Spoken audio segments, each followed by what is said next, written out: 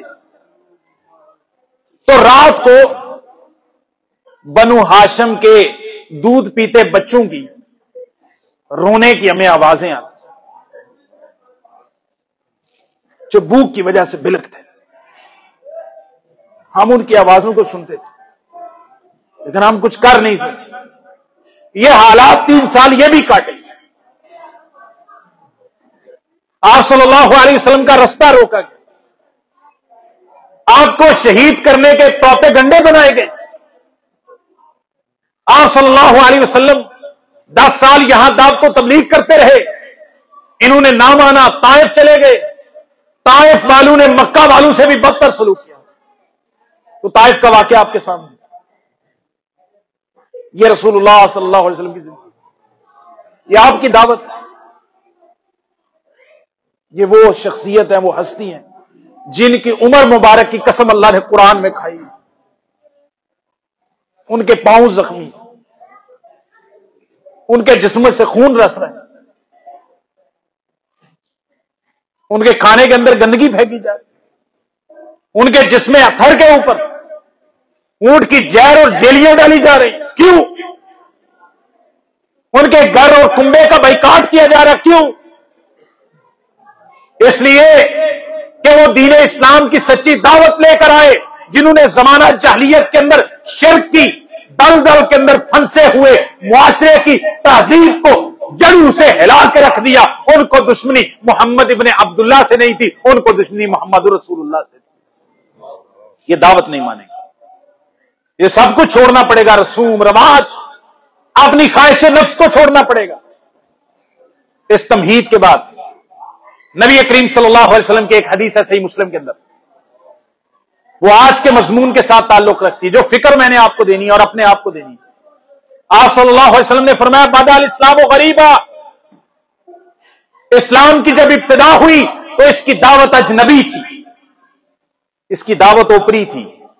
جب یہ کہتے نا ایک اللہ کو مانو، کہتے کیسی بات کر رہے ہو، نئی گل کر رہے ہو، یہ سنی نہیں کرے۔ بدا الاسلام غریبا، پیغمبر کریم نے فرمایا اسلام کی ابتدا ہوئی تو اسلام کی دعوت اجنبی دعوت سمجھی جاتی تھی، پھر اسلام نے برگوبار پیدا کیے، اسلام نے کتنی مسلمانوں نے فتوحات کی۔ وَسَيَعُودُ غَرِيبًا، پیغمبر کریم صلی اللہ علیہ وسلم نے فرمایا اسلام ان قریب پھر اجنبی ہو جائے گا۔ فَطُوبَىٰ لِلْغُرَبَاء، اس وقت جو اسلام پر ڈٹے رہیں گے، قائم رہیں گے، اس دعوت توحید و سنت اور اسلام اور کتاب و سنت کی دعوت کو، جو صدر اسلام کی دعوت تھی، جب شروع میں اسلام کی دعوت کو مشرکین مکہ نے اور باقی تہذیبوں نے اجنبی سمجھا، اس وقت کی جو سچی اور کھڑی دعوت کے اوپر آخری وقت کے اندر رسول اللہ صلی اللہ علیہ وسلم نے فرمایا جو ڈٹے رہیں گے، پکے رہیں گے، کھڑے رہیں گے، استقامت کے پہاڑ بن کے دنیا کے سامنے سینہ سپر رہیں گے، آپ نے فرمایا اس آخری دور کے اندر جب اسلام کی دعوت دوبارہ وہ خالص دعوت، خالص منہج، خالص دین، اس کے اندر بڑی بڑی بدعات، خرافات شامل کر دی جائیں گی، جو اس وقت بھی اس لوگوں کے ہاں اجنبی سمجھی جانے والی رسول اللہ صلی اللہ علیہ وسلم کی صدر اول کی دعوت پہ کھڑے رہیں گے۔ آپ نے فرمایا میں محمد صلی اللہ علیہ وسلم ان غربا کو جنت کی نہر طوبہ کی خوشخبری دے کے جا رہا ہوں۔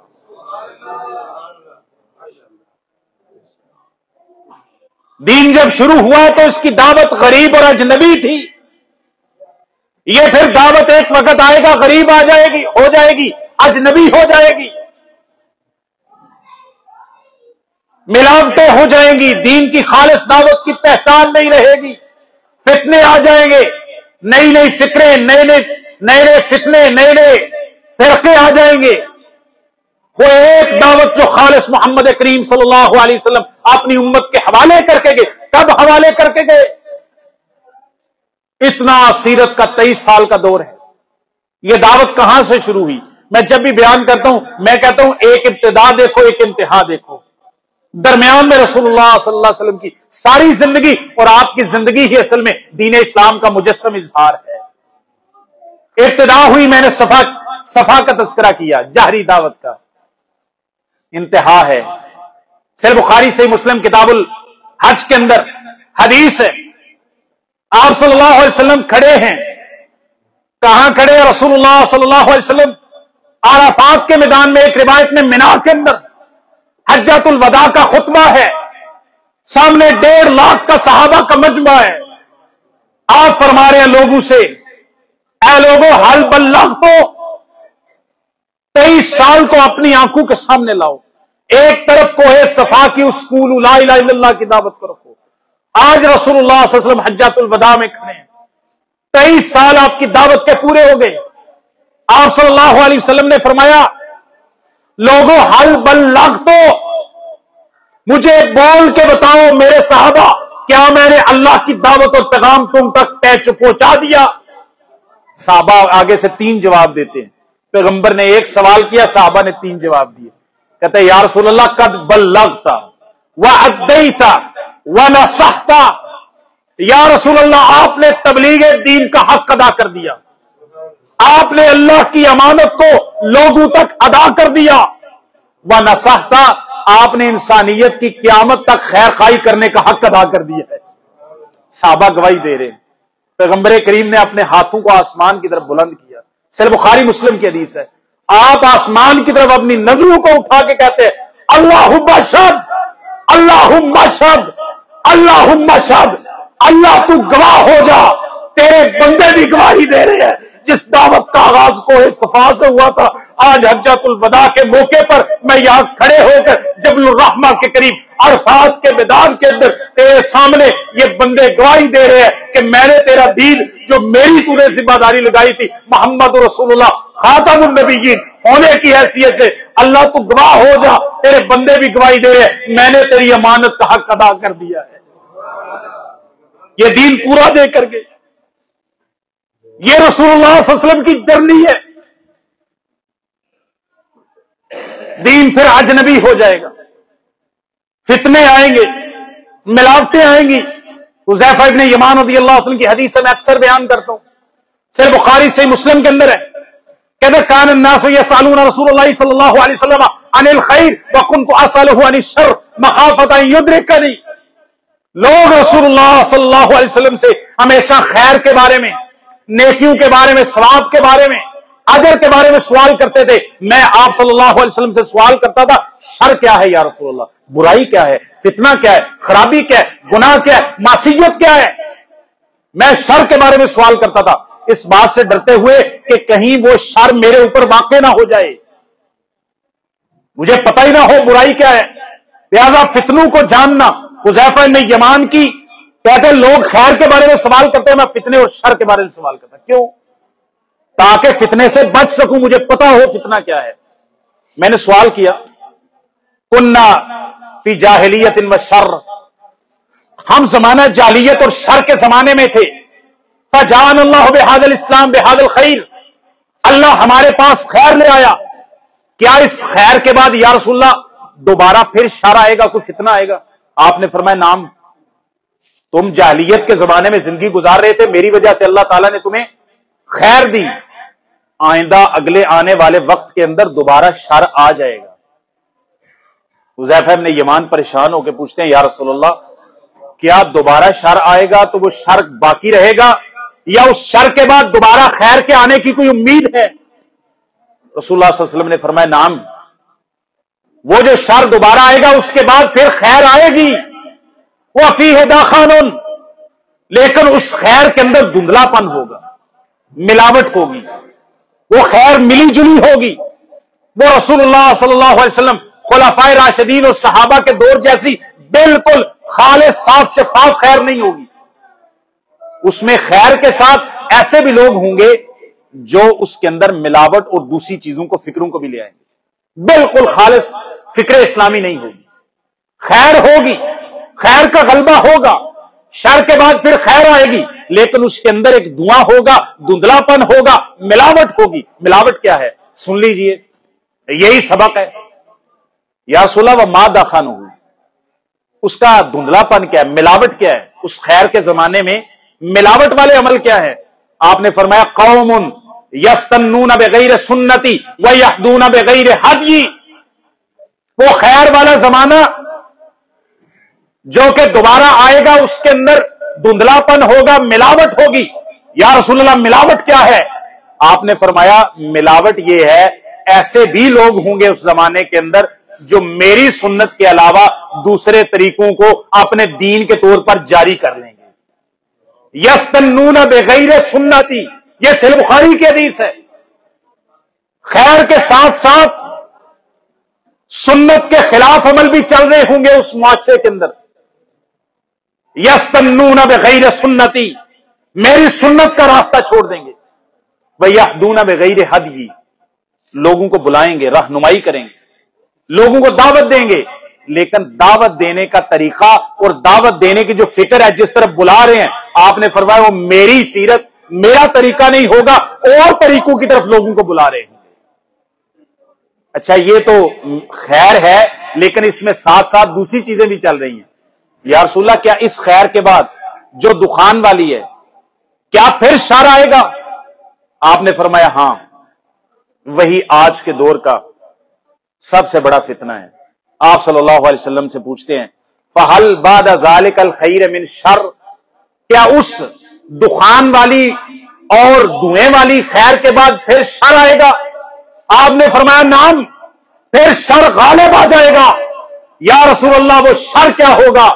آپ نے فرمایا دعات علی ابواب جہنم۔ غور سے سننا یہ جملہ، اس کے الفاظ نہیں تو اس کے معانی کو اپنے دل پہ لکھ کے لے جانا۔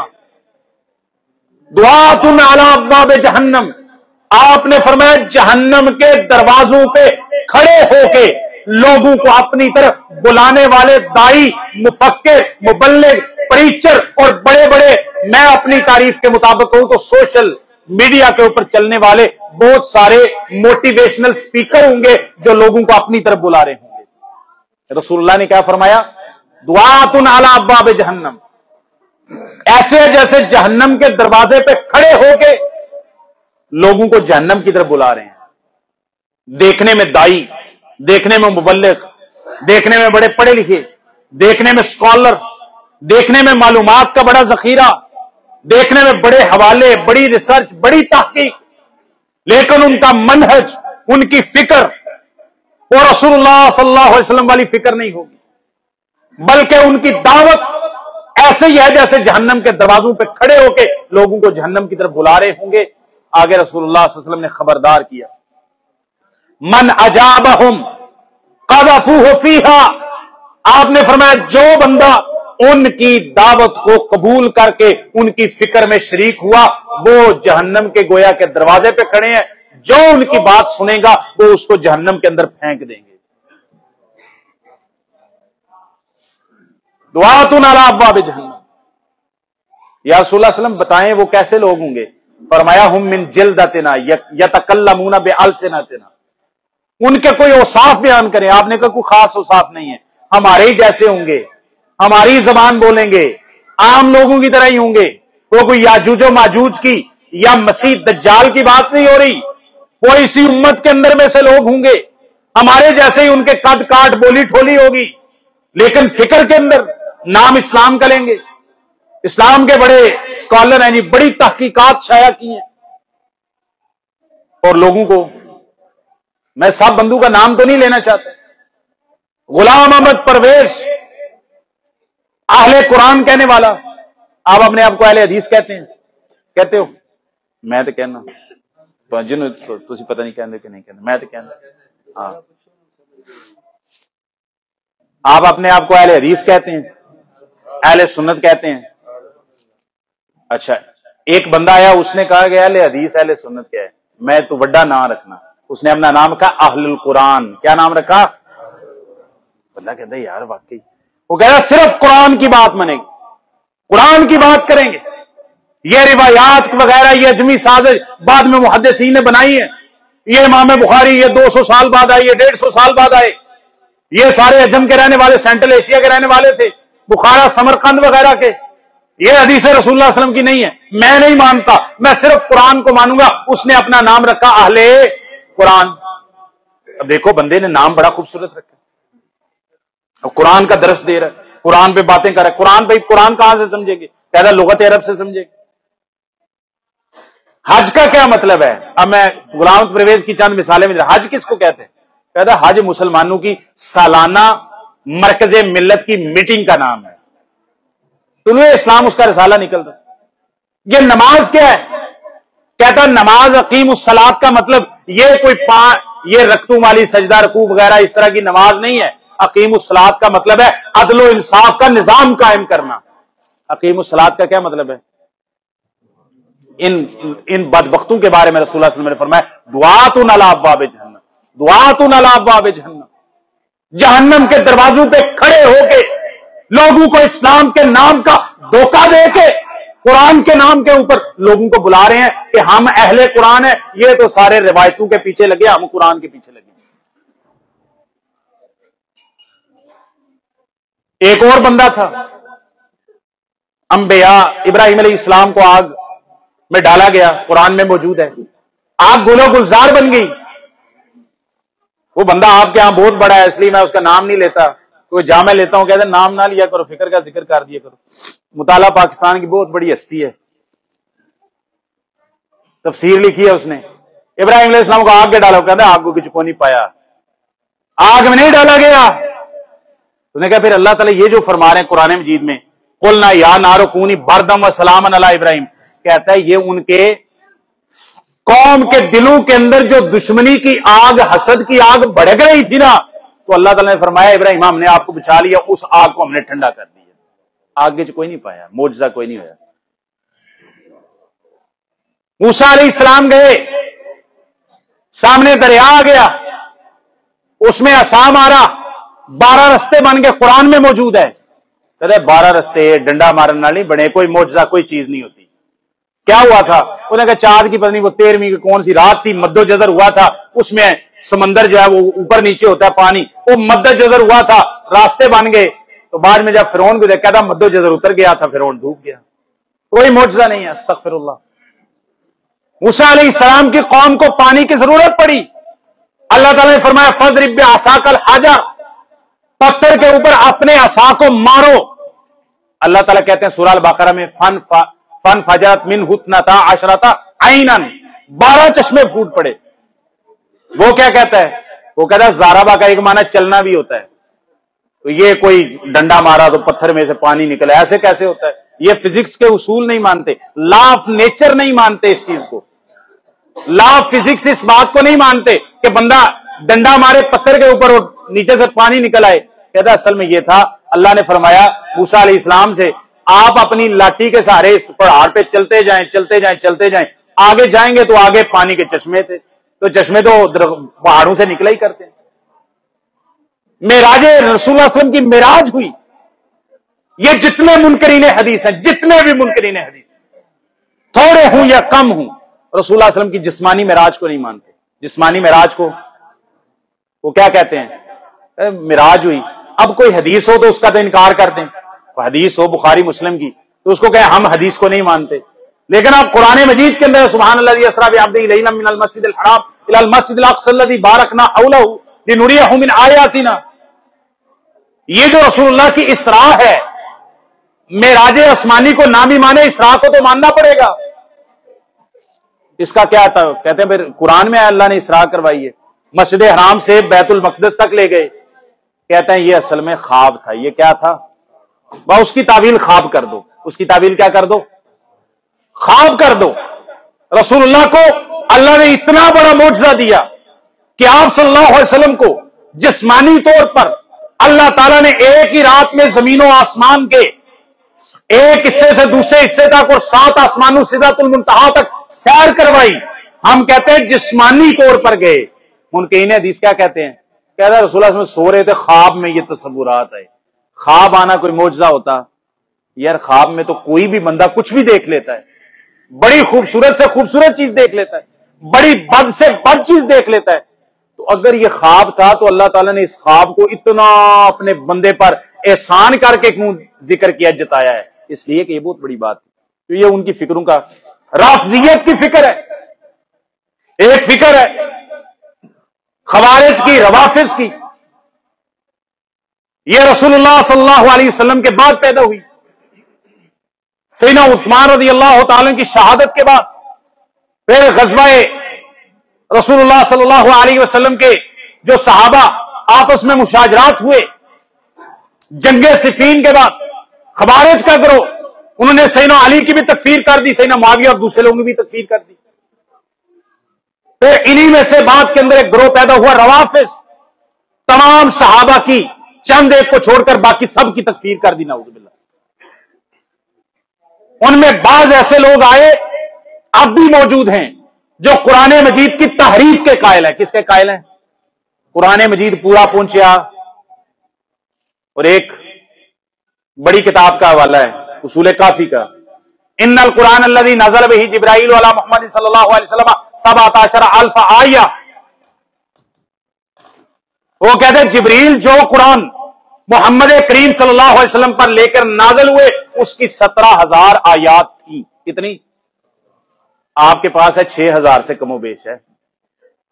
بسم اللہ کو شامل کر لو یا بسم اللہ کو الگ کر دو، 113 بسم اللہ ہے، بلکہ 114 دفعہ بن جاتا ہے۔ سورہ نمل کے اندر 2 دفعہ آئی اور ایک سورت کے سامنے نہیں ہے، تو 6,000 سے کم و بیش آیات بنتی ہے۔ وہ کیا کہتا ہے؟ اور روایت بھی نعوذ باللہ جھوٹی روایت، امام جعفر صادق سے یہ روایت کر رہے ہیں، ان کے اوپر بھی بہتان ہے۔ 17,000 آیات قرآن میں آئی تھی، باقی کتنا 11,000 ڈھونڈ کے لاؤ، وہ کتنی ہے؟ وہ نعوذ باللہ ضائع ہو گئی۔ یہ عقیدہ اللہ کے بارے میں بدا کا عقیدہ، میں اشارے کرنے کا قائل ہوں اس طرح کی چیز میں پورا موضوع، یہ تو ایک ایک لفظ کے اوپر پورا موضوع ہے۔ اللہ کے بارے میں بدا کا عقیدہ رکھتے ہیں، ہم تو سمجھتے ہیں صرف صحابہ سے دشمنی ہے، اللہ سے بھی دشمنی ہے۔ بدا کا عقیدہ اللہ کے بارے میں کیا ہے؟ بدا یبدو کا عربی کے اندر مطلب ہوتا ہے یہ دروازہ کھلے، سامنے سے ایک بندہ آئے، تو میں کہا بدا لی زیدن، زید پہلے مجھے پتا، زید کا دروازے کے پیچھے سے مجھے معلوم نہیں تھا، ثم بدا لی انہ زیدن، پھر میرے سامنے یہ بات ظاہر ہوئی کہ وہ کون ہے؟ زید ہے۔ اس کو کہتے ہیں پہلے پتا نہیں تھا، بعد میں اس کو کہتے ہیں بدا، پہلے علم نہیں۔ اللہ تعالیٰ کے بارے میں نعوذ باللہ بدا کا عقیدہ رکھنے والا گروہ بھی موجود ہے کہ اللہ تعالیٰ کو پہلے علم نہیں، اللہ تعالیٰ نے ایک حکم دیا، بعد میں اللہ تعالیٰ نے وہ حکم کیا کر دیا؟ منسوخ کر دیا۔ اللہ تعالیٰ نے دوسرا حکم دے دیا، اللہ نے پہلے کہا تھا اس قبلے کی طرف منہ کر کے نماز پڑھو، پھر کہا بیت اللہ کی طرف منہ، ثم بدا، نعوذ باللہ اللہ تعالیٰ کو بعد میں پتا چلا، ظاہر ہوا کہ قبلہ یہ نہیں، یہ ہونا چاہیے۔ ایسا اللہ کے بارے میں عقیدہ۔ عقیدہ رجت